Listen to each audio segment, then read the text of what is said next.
اطلب العلم أخي فهو درب به نور به ترقى به تحيا عالما حرا فخور. اطلب العلم أخي فهو درب به نور به ترقى به تحيا عالما حرا فخور. السلام عليكم ورحمة الله وبركاته. بسم الله الرحمن الرحيم. نحمده ونصلي ونسلم على رسوله الكريم. أما بعد, and welcome back to another video on the Islamic Knowledge YouTube channel. Before we even get started, if I can please kindly request that you subscribe to this YouTube channel, so inshallah we can continue making videos and that the ummah and specifically the students of knowledge can continue to benefit, inshallah ta'ala. So you can inshallah subscribe. Jazakumullahu khairah. Now today we're having a look at this kitab, inshallah ta'ala. It's titled Fasahatu Abi Hanifah, Dalailu Manzilati al-Imam al-A'zam fi ilm al-Arabiyyati wa raddu shubuhati anha, by Ustad Dr. Muhammad Ahmad al-Waleed. And the muqaddimah to this book, or you could say an introduction forward, has been written by Dr. Hassan al-Shafi'i and Abdul Hamid Abdullah al-Harrama. Now you might be wondering, what's this book all about? What's the need for a book that speaks about whether Abu Hanifa was fasih or whether he was eloquent or not? Why? What's the need? What's so important whether if Abu Hanifa was eloquent or not? Or does it make a big difference? The reality is that it makes a huge difference. Remember, the Arabic language is tremendously important when it comes to attaining the status of scholarship in Islam. The entirety of our religion is in Arabic language. The hadith are in Arabic, the Quran is in Arabic. Everything that we understand from the Quran and the Sunnah would depend upon a good understanding of the Arabic language. So that is why perhaps the best quote that we have, one of the best quotes that we have in this book to kind of lay the foundation for why this book is needed, is by Dr. Hassan al-Shafi'i, when he says, وَأُضِيفُ إنه من المحال أن يصبح المرء فقيها فضلا عن أن يبلغ في فكره مرتبة الاجتهاد دون إحسان وإتقان للعربية. That it is impossible for a person to become a faqih, never mind a mujtahid, without him being able to really be good and become meticulous in his Arabic language, so his understanding of Arabic. Because why? The majority of usulul fiqh is essentially an understanding of the Arabic language, understanding the various inferences that could be understood from the Arabic language. In fact, At-Tufi, as the author quotes on page 16, he has a statement wherein he says that the Salaf, إن السلف المتقدمين وأئمة هذا الدين ومجتهديه كانوا ممن يتقنون العربية. All of the mujtahids of the past, the mujtahidun, were good in the Arabic language. So accordingly, remember, you may say that Abu Hanifa rahimahullah was not good in hadith, though we disagree. You can say he was not good in this, he was not good in that. But the moment you say he did not know the Arabic language well, remember, you are attacking now, or this is probably the strongest attack on Abu Hanifa, in the sense that this would remove his ability of ijtihad, na'udhu billah, away from him. You're essentially saying he wasn't a mujtahid if you're going to say that he was not good in the Arabic language. So it's a really important book. So I just want to make sure you understand why this book is important. So just to look at the contents page of the book. So he starts off with the two introductions, then he discusses الروايات التاريخية في الضعف اللغوي عند أبي حنيفة. So he goes through all the riwayat that supposedly show that Abu Hanifa was not good in the Arabic language. Then he does a munaqashah of the chains of narrations of all of them. Then he presents a few stories which show that he was very good in the Arabic language. Then he does ta'wil, and he explains that all the mistakes that are attributed to Abu Hanifa, what's the actual correct explanation of what happened inside of them. And then he speaks about that. And this point is quite interesting. He speaks about how حكم اللحن العارض أو اللحن المتعمد على المنزلة النحوية لموقعه. That what happens if you make an Arabic mistake, one or two mistakes in the Arabic language? Does it affect your status as knowing the Arabic language? Then he speaks about the role that Abu Hanifa, what impact these riwayat had. These riwayat that seem to show that Abu Hanifa was not good in the Arabic language, what impact did it have? And he shows how two scholars were definitely affected by these riwayat, and that was Imam al-Juwayni and Imam al-Ghazali. Early on in their life, they used these riwayat to kind of attack Imam Abu Hanifa rahimahullah, but they later reverted from this position. So may Allah forgive them and forgive us as well. Imam al-Ghazali is a great scholar, and just initially in the early period of his life, a book that he wrote whilst he was a teenager called Al-Mankhul, whilst he was young. I don't know if he was a teenager, but he was young. But in this book, he attacks Imam Abu Hanifa. He actually says he wasn't even a mujtahid. He says Imam Abu Hanifa was not even a mujtahid. So on page 122, the author quotes Imam al-Ghazali, who wrote this in his book al-Mankhul. So he actually says, وَأَمَّا أَبُو حَنِيفَةَ فَلَمْ يَكُنْ مُجْتَهِدًا لأنه كان لا يعرف اللغة وعليه يدل قوله ولو رماه بأبو قبيس. Because Imam Abu Hanifa said a statement, وَلَوْ رَمَاهُ بِأَبُو قُبَيْس, whereas it's meant to be Abi Qubais. Some narrations have Aba Qubais, but the author shows how there's reasons as to why Abu Hanifa said Abu Qubais, and this was a kind of lugha that the Kufis used to use at that time. Nonetheless, Imam al-Ghazali and Juwayni, both of them reverted, and they did not hold this position later on in their life. What is sad, however, and the author mentions, is that the researcher who worked on al-Mankhul did not actually even make any mention of this in his research of the book, that Imam al-Ghazali later reverted from this position, that Imam Abu Hanifa is not mujtahid. He didn't hold that position later on. There's some interesting points.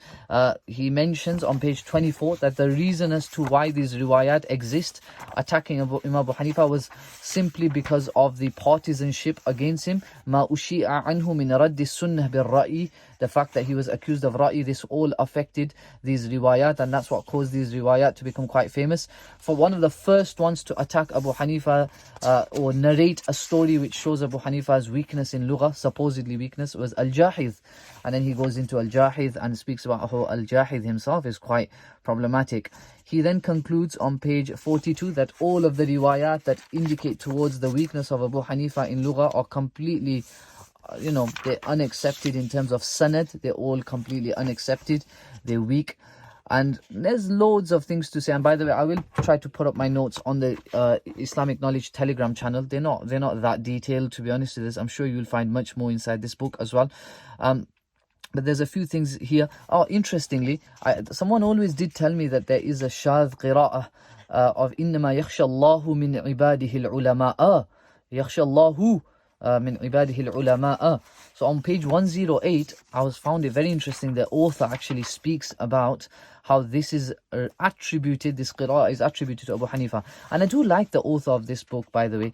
Like, he does seem to be like doing tahqiq of certain issues. He's not just like he accepts anything and everything. He does like, he looks at things critically. For example, this is a book that's defending Abu Hanifa, right?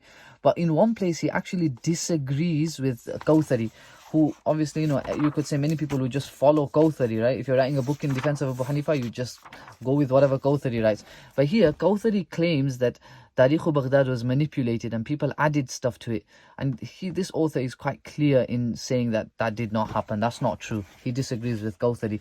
Not only that, I found another section of this book which was fantastic, wherein he speaks about when Imam Abu Dawood, rahimahullah, labeled his son Ibni Abdullah Kadhab. Ibni Abdullah Kadhab. So he speaks about that in quite detail in this book. I'm not sure what page I've put it on, but inshallah ta'ala I will share my notes, so it will be in there. Another point which I thought was quite interesting was this comment here. He speaks in detail about Khatib al-Baghdadi because he's the one who's narrated most of these riwayat that indicate towards Imam Abu Hanifa being weak in Arabic language. This statement, you could say, raised an eyebrow, to say the least. This is al-Manbaji al-Hanafi speaking about Imam al-Khatib al-Baghdadi. He says, فَقَدْ تَجَرَّ عَلَى الإمام بحنيفة رضي الله عنه في كتابه المعروف بتاريخ بغداد وسلك في ثلبه سبيل البغي والعناد وأظهر بتكلمه فيه صورة النصح للعباد وحذف في ذلك حذو فرعون ذي الأوتاد إذ قال لقومه ذروني أقتل موسى وليدعو ربه إني أخاف أن يبدل دينكم أو أن يظهر في الأرض الفساد واختلق عليه أقوالا وأفعالا. Now, I just, Wallahu alam, not to mention that to use the Quranic ayat like that, to rhyme, and then to, refer to the actions of Khatib as referring to the steps of Fir'aun, I think this was a bit harsh. But Allahu alam. So, just real gems inside the book. He actually goes back to makhtutat as well, by the way, in the book. So he goes back to certain makhtutat, which in this day and age, now, I'm surprised, they've actually been printed. I'm not sure why he never went back to them. For example, Kitab al-Ta'lim Muqaddimatu Kitab al-Ta'lim as well. Kitab al-Ta'lim has not been printed, so I guess I can understand that. He refers to Sharh Mukhtasar al-Karhi of Quduri, but considering that the book was printed, he wrote it in 2021, that makes sense considering that Sharh Mukhtasar al-Karhi of Imam al-Quduri has, I think, may have been printed after that. Then he's got loads of masail in the book, near the end of the book, and he kind of shows how Imam Abu Hanifa definitely based so many masail of his upon the Arabic language. Haqiqa majaz, mushtarak al-lafzi. Then this whole idea of zakatul janeen, zakata ummihi, or is it zakatu ummihi? You know, all the masail change depending on how Abu Hanifa adopts that position. You know, and then the whole idea that if you make a mistake in the Arabic language, does that automatically make you someone who does not know the Arabic language? He says that the kibar nahwiyin would make mistakes in Arabic language on purpose at times, because otherwise people wouldn't know what they're saying. They're speaking too fasih, they're speaking too eloquent. Also, another point he mentions on page 123, a very famous book that people read a lot, Al-Fikr al-Sami fi Tarikh al-Fiqh al-Islami by Muhammad ibn al-Hasan al-Hajawi. Very fantastic book, despite certain issues with the book.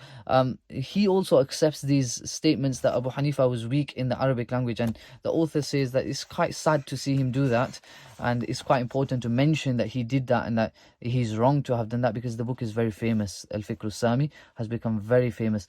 And I love this quote here on page 103, and I'll end with this, where someone asks Abu Ali al-Farisi. So Abu Ali al-Farisi is asked a question, وَكَلَامُ الْفَاسِ هنا لا يتفق مع ما ينسب إلى أبي علي الفارسي، فقد ورد أن عضد الدولة البويهي سأل أبا علي الفارسي عن أبي حنيفة وقال: هل كان يفهم العربية كما كان يفهم الفقه؟ فقال أبو علي: العربية كلها قياس، وأبو حنيفة كان رب القياس.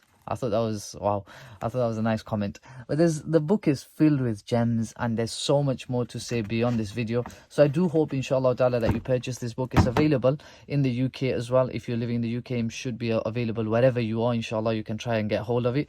And inshallah, if you did enjoy this video, please give it a like, share it with others. Please don't forget to subscribe to the YouTube channel. I am hoping to make more and more videos, inshallah ta'ala, bi'idhnillah. And don't forget to remember me in your du'as if you do benefit from this book. Jazakumullah khairan for watching the video, and we'll see you in the next video. Assalamu alaikum.